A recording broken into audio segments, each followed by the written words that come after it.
5、4、3、2、1，放。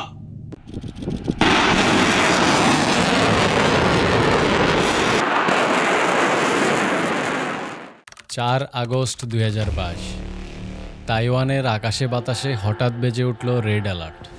চীনের 66টি যুদ্ধবিমান এবং 18টি যুদ্ধজাহাজ সীমানা লঙ্ঘন করে ঢুকে পড়েছে তাইওয়ানের আকাশ এবং সমুদ্র সীমায়। সমুদ্রে অবস্থানরত চীনের রণতরী থেকে ছোড়া 11টি ব্যালিস্টিক মিসাইল তাইওয়ানের আকাশ ব্যবহার করে জাপানের সমুদ্র সীমানায় গিয়ে পড়ে। চারদিকে মৃত্যুর ভয় এবং তাইওয়ানের মানুষ আশ্রয় নিচ্ছে বাংকারে।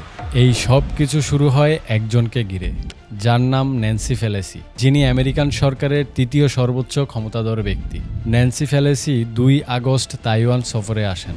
চীন তাইওয়ানকে আগে থেকেই বারবার সতর্ক দিয়েছিল এই সফরকে ঘিরে। ন্যান্সি পেলোসির তাইওয়ান সফরকে কেন্দ্র করে চীন পুরো তাইওয়ানকে অবরোধ করে রেখেছে। পাশাপাশি তাইওয়ানের সরকারি ওয়েবসাইটগুলোতে চালানো হচ্ছে সাইবার হামলা। এমন অবস্থায় আমেরিকা তাদের USS Ronald Reagan aircraft carrier Philippine সিতে ডিপ্লয় করে। তাইওয়ানকে কেন্দ্র করে চীন আমেরিকার মুখোমুখি অবস্থান দেখে পুরো বিশ্ব থমকে যায়। এই বুঝি শুরু হয়ে গেল তৃতীয় বিশ্বযুদ্ধ।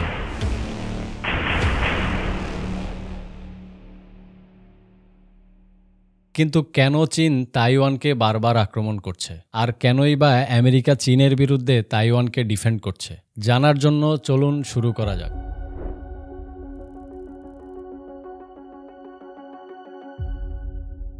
দ্বিতীয় বিশ্বযুদ্ধ শেষ হওয়ার পর 1947 সালে মাও জেদংয়ের নেতৃত্বে কমিউনিস্ট পার্টি এবং চিয়াং কাই শেকের নেতৃত্বে কমিনটাং পার্টির মধ্যে গৃহযুদ্ধ বেঁধে যায়। এই যুদ্ধে কমিউনিস্টরা জয়ী হয় এবং চিয়াং কাই শেক 20 লক্ষ সাধারণ মানুষ, সামরিক সৈন্য, মন্ত্রী এবং সরকারি কর্মকর্তাদের নিয়ে পাশের একটি দ্বীপ তাইওয়ানে পালিয়ে যায়। কমিনটাং পার্টি চিয়াং কাই শেকের নেতৃত্বে সেখানে পুনরায় রিপাবলিক অব চায়না গঠন করে এবং যাকে তারা চায়নার আসল বৈধ সরকার হিসেবে দাবি করা শুরু করে।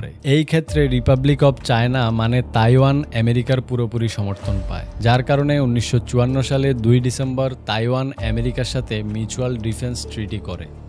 সাল 1958 মেইনল্যান্ড চায়নার কৌশলগতভাবে গুরুত্বপূর্ণ এমন 2টি আইল্যান্ডের উপর নজর পড়ে, কিনম্যান এবং মেৎসু আইল্যান্ড, যেগুলো ছিল মেইনল্যান্ড চায়না থেকে খুব কাছে কিন্তু তাইওয়ানের দখলে।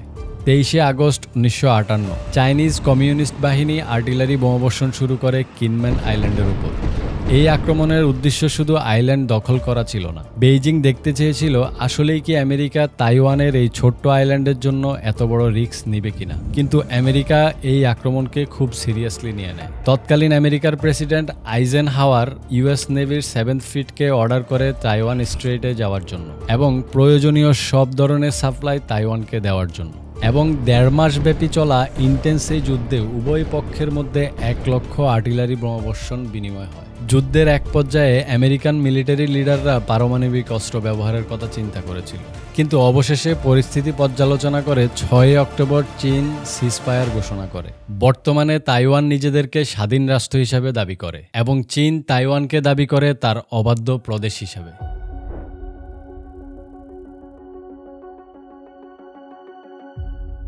3টা গুরুত্বপূর্ণ ফ্যাক্ট যার কারণে চীন তাইওয়ান দখল করতে চায়। নাম্বার 1, তাইওয়ানের লোকেশন কৌশলগতভাবে চীনের জন্য খুবই গুরুত্বপূর্ণ। তাইওয়ান যদি চীনের বাহিরে থাকে তাহলে আমেরিকা যেই কোনো সময় তাইওয়ানকে ব্যবহার করে চীনের উপর প্রেসার ক্রিয়েট করতে পারবে, যেটা চীন মোটেও সহ্য করবে না। নাম্বার 2, অন্যদিকে Taiwan semiconductor manufacture company Apple, Nvidia এবং ইউএস আর্মির মতো বিশ্বের বড় বড় কোম্পানির 90% সেমিকন্ডাক্টর চিপ তৈরি করে থাকে, যার মার্কেট ভ্যালু $814 বিলিয়ন। যে কারণে তাইওয়ানকে চীনে অন্তর্ভুক্তি করে চীনকে আরও সমৃদ্ধ করতে চায়। নাম্বার 3, চীন একটি সমাজতান্ত্রিক দেশ, আর মাত্র 100 কিলোমিটার দূরে তাইওয়ান গণতান্ত্রিক দেশ, গোটা বিশ্বের কাছে, যেটা চীনের কমিউনিজমকে প্রশ্নবিদ্ধ করে।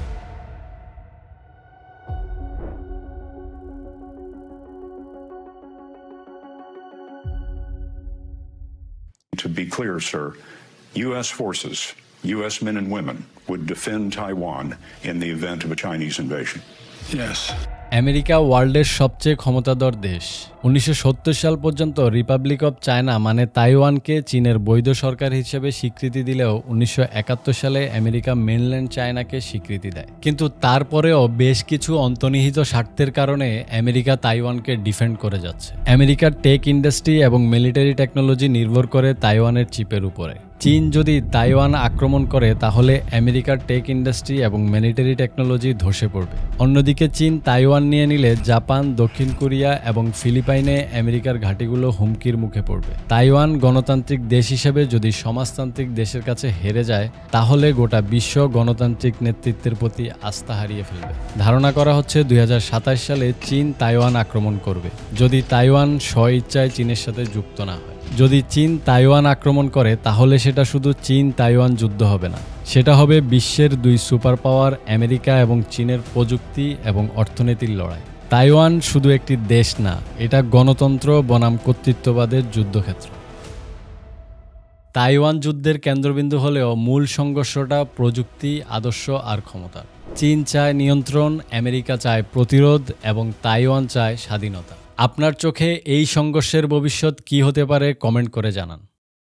আপনাদের সবাইকে ধন্যবাদ ভিডিওটি শেষ পর্যন্ত দেখার জন্য। এই চ্যানেলের সাথে যুক্ত থাকতে এবং এই ধরনের ভিডিও পেতে চ্যানেলটিকে সাবস্ক্রাইব করে রাখতে পারেন। সবাই ভালো থাকবেন। আল্লাহ হাফেজ।